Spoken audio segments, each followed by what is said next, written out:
All my student, मैं आपका अपने यूट्यूब चैनल जिस विद्यापीठ पर हार्दिक स्वागत करता हूं। आई थिंक आप सभी अच्छे होंगे, आपकी स्टडी भी बहुत अच्छी चल रही होगी। ठीक है माय स्टूडेंट, देखिए अपन लोग भारतीय भूगोल पर चर्चा कर रहे थे और भारतीय भूगोल पर जो अपने लोगों ने सबसे पहले हिमालय को पढ़ा था और हिमालय के बाद जो हिमालय में दर्रे पाए जाते हैं, ठीक है ना, बहुत सारी चीजों को अपने लोगों ने कवर किया था। अपने लोगों ने स्टार्ट किया था भारत के भौतिक प्रदेश, ठीक है ना।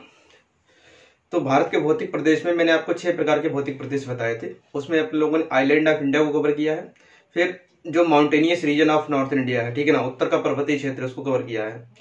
अब उसके बाद अपने लोग पढ़ेंगे आज उसी में मध्य मध्य का विशाल मैदान। देखिए थोड़ी आवाज में प्रॉब्लम हो सकती है, मेरे गले में कुछ प्रॉब्लम है, ठीक है तो आप उसको थोड़ा मैनेज कर लीजिएगा guys.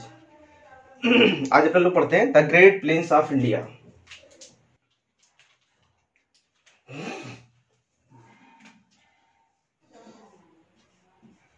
The Great Plains of India।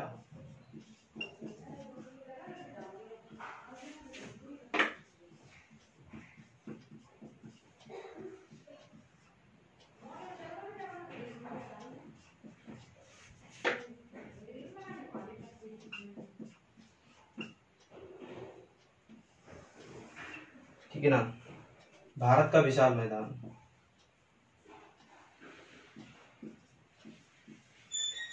Bharat का विशाल मैदान।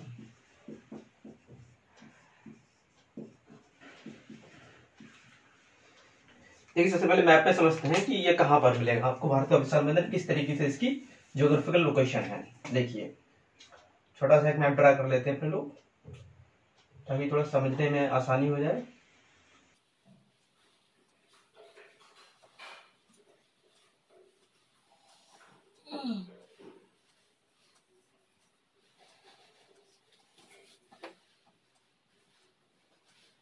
ये बन गया अपना प्यारा भारत।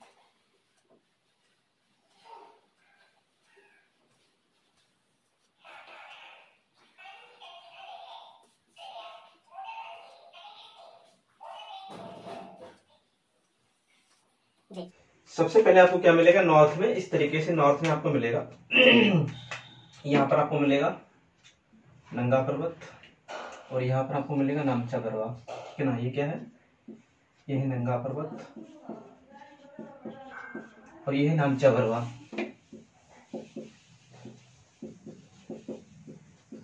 ये सब तो आपको पढ़ा हुआ है। तो आपको यहाँ पर क्या मिलेगा, यहाँ पर आपको मिलेगा महान हिमालय, ठीक है ना, इस तरीके से ये महान हिमालय है। उसके बाद आपको क्या मिलेगा, उसके बाद आपको यहाँ पर मिलेगा ये मिडिल हिमालय मिलेगा, ठीक है ना। फिर उसके नीचे क्या मिलेगा, उसके नीचे आपको मिलेगा शिवालिक। क्या मिलेगा, इस तरीके से ये मिलेगा शिवालिक। तो ये पूरा क्या हो गया, ये पूरा हिमालय का रीजन हो गया, ठीक है ना।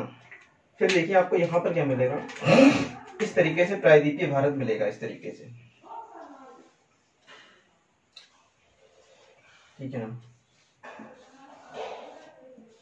उत्तर जो उत्तरी प्रायद्वीपीय है वो इस तरीके से कटा फटा है, ठीक है ना। ये जो बीच वाला एरिया बचा है, ठीक है ना, ये वाला एरिया, ये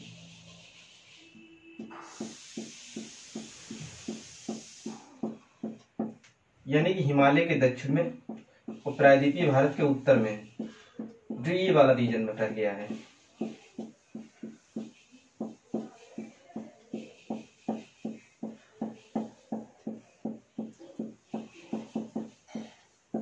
देखो यही क्या है, यही है आपका, इसी को बोलते हैं उत्तर भारत का विशाल मैदान।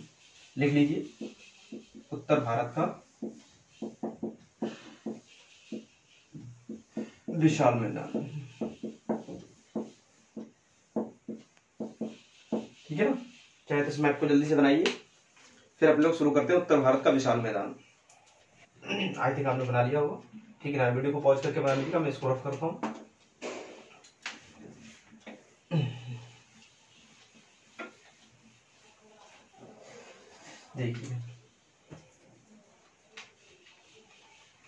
देखिए इसके बारे में क्या क्या पढ़ना है आपको, ठीक है। सबसे पहले तो इसकी भूमिका पढ़नी है,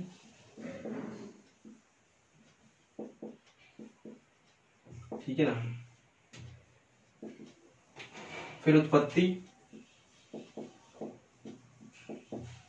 उत्पत्ति कैसे हुई है, फिर विस्तार पढ़ेंगे, ठीक है ना, फिर विभाजन पढ़ेंगे, वर्गीकरण लिख लीजिए, फिर विशेषताएं पढ़ेंगे, ठीक है ना। इस तरीके से अपन लोग क्या करेंगे, उत्तर भारत के विशाल मैदान को पढ़ेंगे, ठीक है ना। भूमिका पढ़ेंगे, उत्पत्ति पढ़ेंगे, विस्तार पढ़ेंगे, वर्गीकरण पढ़ेंगे, विशेषताएं पढ़ेंगे, ठीक है ना। सबसे पहले डालिए आप हेडिंग भूमिका।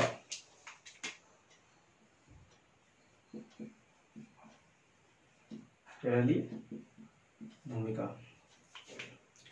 भूमिका में लिखिए, उत्तर में हिमालय तथा दक्षिण में भारतीय प्रायद्वीप के उत्तरी किनारे, उत्तर में हिमालय तथा दक्षिण में भारतीय प्रायद्वीप के उत्तरी किनारे, भारतीय प्रायद्वीप के उत्तरी किनारे के मध्य अवस्थित दुनिया का विशालतम जलोढ़ मैदान, विशालतम जलोढ़ मैदान, विशालतम जलोढ़ मैदान अवस्थित है, ठीक है। तो इसकी उत्पत्ति भी इसी में कर दे रहे हैं, ठीक है ना। ठीक है, जिसकी उत्पत्ति प्लेस्टोसीन कालखंड में, जिसकी उत्पत्ति प्लेस्टोसीन कालखंड में, प्लेस्टोसीन कालखंड में, जिसकी उत्पत्ति प्लेस्टोसीन कालखंड में, जिसकी उत्पत्ति प्लेस्टोसीन कालखंड में हिमालय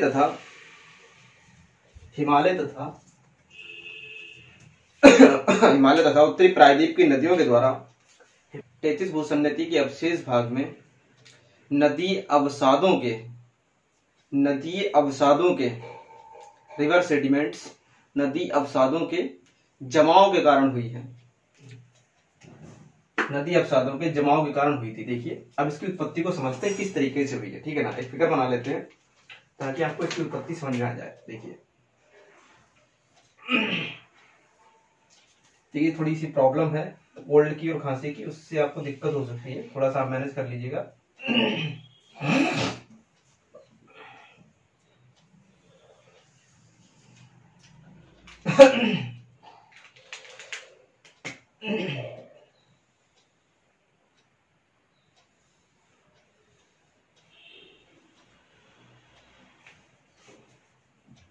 देखो एक ये प्लेट थी,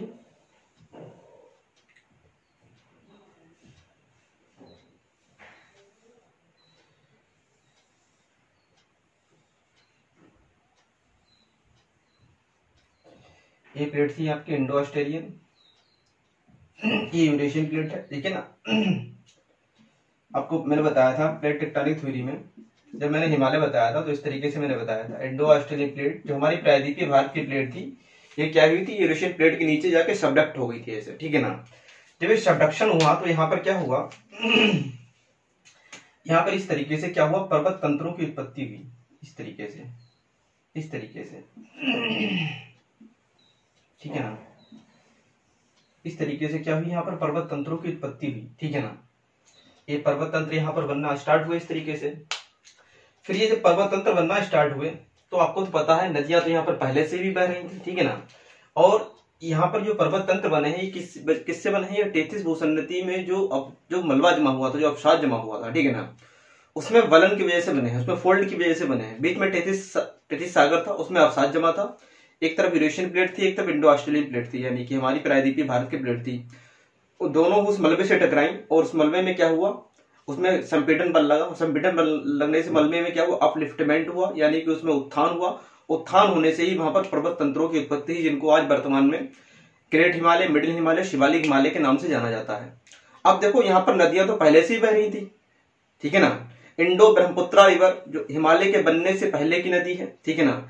इंडो ब्रह्मपुत्रा नदी वहां पर बह रही थी। हिमालय जब वहां पर हिमालय का अपलिफ्टमेंट हुआ तो उस नदी की दो ब्रांचेस बढ़ गई, एक इधर सिंधु नदी, एक इधर पाकिस्तान की तरफ आ गई, एक इधर चाइना तिब्बत की तरफ चली गई। जो पाकिस्तान की तरफ आ गई इसको इंडस कहते हैं, और इधर जो चाइना तिब्बत की तरफ आ गई उसको ब्रह्मपुत्रा कहते हैं। और उसी की एक ब्रांच जो थी वो नीचे आ गई, जिसको आज क्या बोलते हैं, गंगा बोलते हैं, ठीक है ना। फिर इन नदियों ने क्या किया, इन नदियों ने, हिमालय तो यहाँ पर उत्पन्न हो गया, हिमालय का यहाँ पर फॉर्मेशन होगा, तो इन नदियों ने क्या किया, इस पर्वतों को काटना शुरू किया। पर्वतों को काटकर यहाँ से नदियां तो बहती ही रही, ठीक है ना। ये नदियां क्या हुई, यहाँ से बहती रही ऐसे ग्रेट हिमालय से, ठीक है ना। इस तरीके से इन्होंने पर्वतों को काटकर इस तरीके से ये कहाँ आने लगी, क्योंकि इसकी ढाल किधर है, आप हिमालय की ढाल देखेंगे तो किधर है, इधर आपके प्रायद्वीपीय भारत की तरफ है, ठीक है ना। तो यहाँ पर क्या हुआ, इन नदियों ने आकर ऐसे अवसादों को यहाँ पर जमा करना स्टार्ट किया।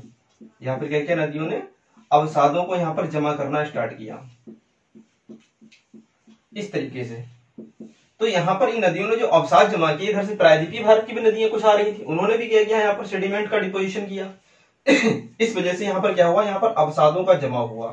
यहाँ पर लिख लीजिए आप, अवसादों का जमाव, ठीक है ना। ये कौन सी नदियां हैं, हिमालयन रिवर हैं। कौन सी नदियां हैं, हिमालयन रिवर है, हिमालयन नदियां।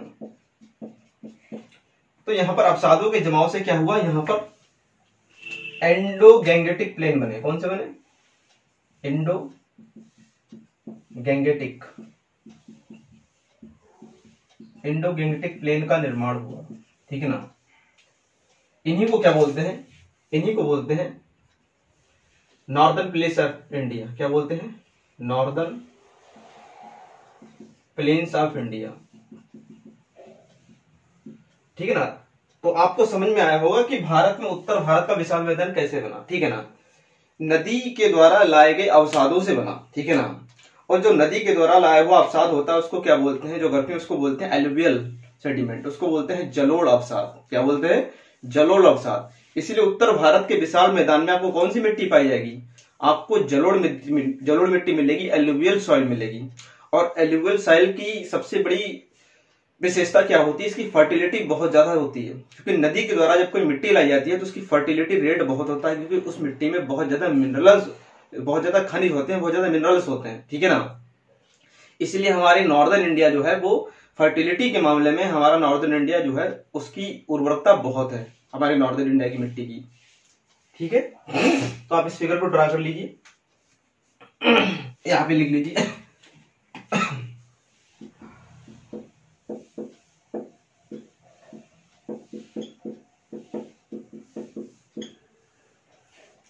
ठीक है, मैं इसको रफ करता हूं। अब हेडिंग डालिए आप विस्तार, हेडिंग डालिए विस्तार, जल्दी से बनाकर हेडिंग डालिए विस्तार। इसमें लिखिए, सिंधु के मुहाने से लेकर गंगा एवं ब्रह्मपुत्र घाटी तक, सिंधु के मुहाने से लेकर गंगा एवं ब्रह्मपुत्र घाटी तक व्याप्त यह मैदान भारत के कुल भौगोलिक क्षेत्रफल का लगभग 1/3 से भी कम है। परंतु कुल खाद्यान्न उत्पादन में इसकी भागीदारी 2/3 से भी अधिक है। परंतु कुल खाद्यान्न उत्पादन में इसकी भागीदारी 2/3 से भी अधिक है। इसलिए इसे भारत की खाद्यान्न टोकरी, food grains basket of India, इसलिए इसको क्या बोलते हैं, इसलिए इसको भारत की खाद्यान्न टोकरी, food grains basket of India क्या बोलते हैं, food grains basket of India, इसलिए इसको भारत की खाद्यान्न की टोकरी कहा जाता है। देखो, ये इसका क्षेत्रफल जो है भारत के 1/3 से भी कम है, लेकिन ये भारत के कुल खाद्यान्न उत्पादन में 2/3 जो खाद्यान्न का उत्पादन होता है वो कहां से होता है, वो इसी एरिया से होता है, इसी क्षेत्र से होता है। तो ये इतना ज्यादा महत्वपूर्ण है उत्तर भारत का विशाल मैदान, ठीक है ना। ठीक है, अब अपने लोग पढ़ेंगे इसका वर्गीकरण। अपने लोगों ने भूमिका देख ली, उत्पत्ति देख ली, विस्तार देख लिया, अब पढ़ेंगे वर्गीकरण, ठीक है। मैं इसको मिटाता हूं।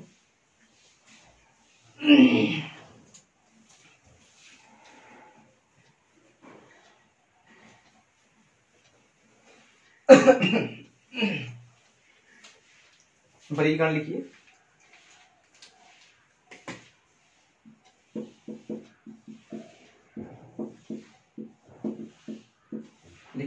उत्तर भारत के मैदान का वर्गीकरण 2 आधारों पर किया जा सकता है। उत्तर भारत के मैदान का वर्गीकरण 2 आधारों पर किया जा सकता है। उत्तर भारत के मैदान का वर्गीकरण 2 आधारों पर किया जा सकता है। सबसे पहले अनुदैर्घ्य वर्गीकरण,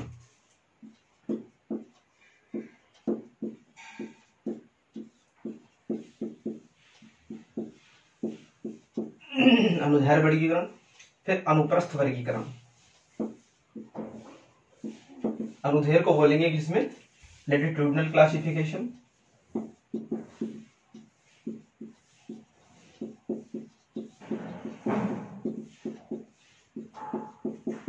इसको बोलेंगे लॉन्गिट्यूडनल क्लासिफिकेशन।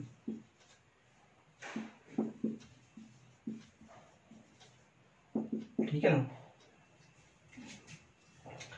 अनुदैर्घ्य वर्गीकरण, अनुप्रस्थ वर्गीकरण। सबसे पहले आप डालिए अनुदैर्घ्य वर्गीकरण, लैटिट्यूडनल क्लासिफिकेशन। ठीक है ना, लैटिट्यूडनल क्लासिफिकेशन इसमें लिखिए, हेड डालिए लैटिट्यूडनल क्लासिफिकेशन यानी कि अनुदैर्घ्य वर्गीकरण।